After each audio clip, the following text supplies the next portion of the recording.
Hello friends, in my YouTube channel Advocate Amit Kumar Gupta. Today I am going to discuss a very important case on section 14A and section 115JB. The name of the case is Principal Commissioner of Income Tax versus JJ Glastronics Private Limited. This case has been reported in 446 ITR at page number 712. The matter has been decided by Karnataka High Court and the date of the judgment is 13th April 2022. This is a very recent judgment. The purpose of discussing this case is that in this case a very limited issue has been decided by the Karnataka High Court. As we know, there is section 115JB which covers the tax payable by the assessee under the minimum alternate tax provisions.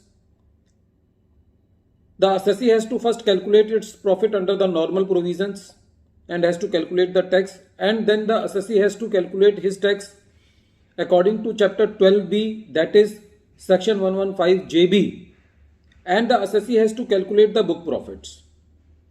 In calculating that book profits, first of all, profit from the profit and loss account is taken, and then some adjustments are done. There are some positive adjustments, there are some negative adjustments, and after that a figure comes which is known as book profit, and on that the minimum alternate tax is calculated. The two figures are compared, the tax as per the normal provisions of Income Tax Act and the tax as per the minimum alternate tax. Whichever is higher, the assessee has to pay that. The assessee can also claim benefit of tax paid under the MAT in the coming years. This is the general background of the minimum alternate tax.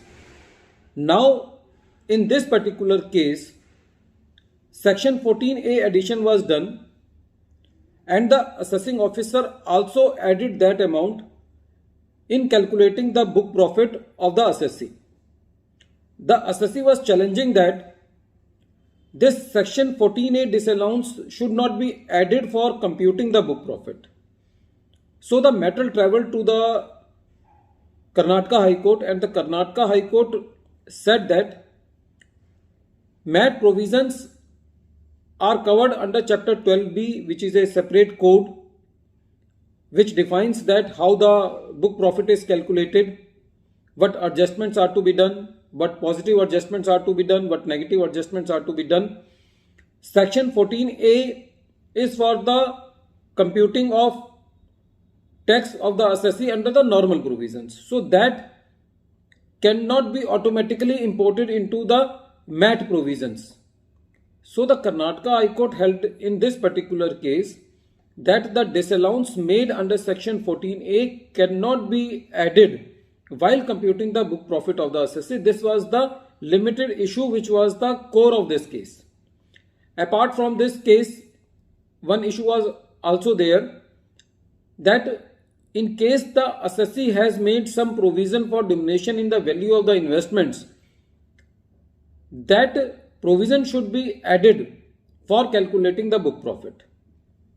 And the third matter which was decided in this case and which has already been decided by the various courts, that section 154 rectification cannot be done in case of debatable issues.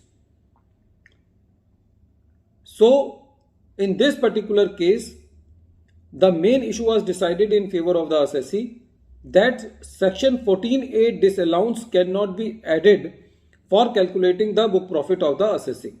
As all we know that when the assessing officer is calculating the MAT provision, so they try to add back maximum number of the items.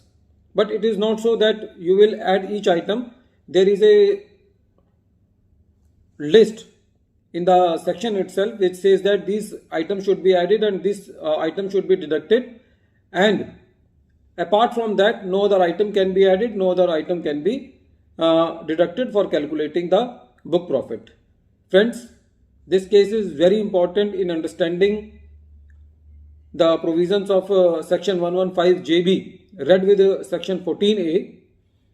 At the end of this video, once again I am repeating the name of the case. The name of the case is Principal Commissioner of Income Tax and another versus JJ Glastronics Private Limited. Thank you, friends.